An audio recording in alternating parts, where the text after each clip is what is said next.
Hello friends, this is शक्ति। आज मैं आपके सामने एक कहानी प्रस्तुत करने जा रही हूँ। कहानी है एक लड़की की जो शादी के बाद अपने पापा के पास मिलने आती है और आ करके पहले ही दिन से अपने पापा को अपनी सारी प्रॉब्लम, जो फेस की हुई प्रॉब्लम बताती है कि पापा मेरे साथ ये हो रहा है, वो हो रहा है, और बताती कि पापा मेरे ज़िंदगी में और कुछ है ही नहीं, मेरी ज़िंदगी के सारे रंग उड़ गए हैं।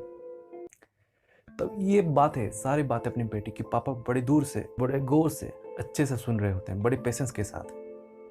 अब ये सारी बातें अपनी बेटी की ख़त्म होने के बाद पापा बोलते कि बेटी तुम मेरे साथ किचन पे चलो। पापा को कुकिंग में बड़े ही तजुर्बे होते हैं। तो पापा और बेटी साथ में मिल करके किचन जाते हैं और जा करके पापा बेटी को बोलते हैं कि बेटी तुम यहाँ पे कुछ समय के लिए बैठो और देखो कि मैं क्या कर रहा हूँ। ये बोल करके पापा अपनी बेटी को वहाँ बैठाते हैं और अपने काम पे लग जाते हैं। और देखते ही देखते पापा फटाफट से 3 पॉट में पानी से भर करके उसको बर्नर पे बिठाते हैं और उसे बॉईल करने लगते हैं। कुछ समय बाद एक पॉट में आलू, एक पॉट में एग और थर्ड पॉट में कॉफ़ी के बिन डाल करके बॉईल करने लगते हैं और इसे 20 मिनट के लिए बॉईल करने के लिए छोड़ देते हैं। फिर बॉईल होने के बाद पापा अपने बेटी के सामने तीनों बाउल पे, एक में आलू और एक में एग और तीसरे में कॉफ़ी सर्व करते हैं। और फिर पापा पूछते हैं कि बेटी तुम क्या देख रही हो। पहले तो बेटी बड़े मज़े की मूड में रहती है, तो हंसते हंसते बोलती है कि पापा ये तो आलू है, ये तो एग है और ये कॉफ़ी। पापा बोलते अच्छे से देखो बेटी। तब बेटी सोचती कि शायद पापा कुछ और ही चाहते हैं और फिर ये सोच करके आलू को हाथ में उठाती है और घुमा घुमा के देखने लगती है और बोलती है कि पापा ये आलू जो है बहुत सॉफ्ट हो गया है। फिर पापा एग को दिखा करके बोलते और ये। फिर बेटी एग को उठाती है, उसके सारे सेल हटा देती है, हटा करके बोलती है कि पापा ये बहुत मजबूत हो गया है।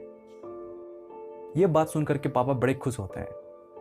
फिर लास्ट में बेटी कॉफ़ी को उठाती है और एक हल्की सी सिप लेती है और सिप लेकर के बड़े खुश होकर बोलती है कि पापा ये कैसे बनाए आपने, बहुत टेस्टी बनी है। ये सारी बातें पापा सुनने के बाद पापा बोलते हैं कि बेटी मैं तुमको यही समझाना चाहता हूँ कि लाइफ में प्रॉब्लम तो हैं, जैसे कि ये आलू, एग और ये कॉफ़ी बॉईल हो करके, जैसे कि उनकी ये सब झेल करके आए हैं। पर तुम क्या बनना चाहती हो? क्या तुम इस आलू की तरह बनना चाहती हो जो कि बॉईल होने के बाद जो अपनी पर्सनालिटी, जो पहले ये मजबूत था अब ये लूज कर गया? क्या तुम ऐसा बनना चाहती हो? या तुम इस एग की तरह बनना चाहती हो जो पहले नाजुक था लेकिन बाद में बॉईल हो करके अपनी स्ट्रेंथ बिल्ड अप करके मजबूत हो गया? या फिर तुम इस कॉफ़ी की तरह बनना चाहती हो जो कि बॉईल होने के साथ अपनी पूरा एनवायरनमेंट को चेंज करके, पूरी पानी को अपना रंग दे करके कुछ नया ही बन करके, कुछ इंटरेस्टिंग सा बन करके निकलता है?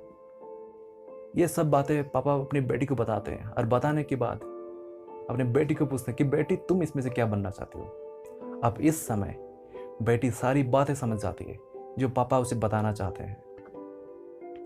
तो दोस्तों, ये कहानी हमें ये चीज़ बताती है कि लाइफ में प्रॉब्लम तो है, प्रॉब्लम आती रहेंगे, आप इसे रोक नहीं पाओगे। लेकिन बात यह है कि कैसे आप अपने पेशेंस को होल्ड किए रखते हो। और ये बात याद रखें दोस्तों, ये मुश्किल और ये जो प्रॉब्लम होते हैं ये टेम्पररी है, लेकिन इस वक्त भी आपको मेहनत करते रहने होंगे और अपने आप को बदलने के पूरी प्रयास करते रहने होंगे। तो दोस्तों, एट द एंड ये मायने रखते हैं कि आप इस मुश्किल घड़ी पर आप कैसे अपने आप को बदलते हो। तो दोस्तों, आज के लिए बस इतना ही। मेरे इस चैनल को लाइक कीजिएगा, सब्सक्राइब कीजिएगा and stay tuned for my next video. Thank you.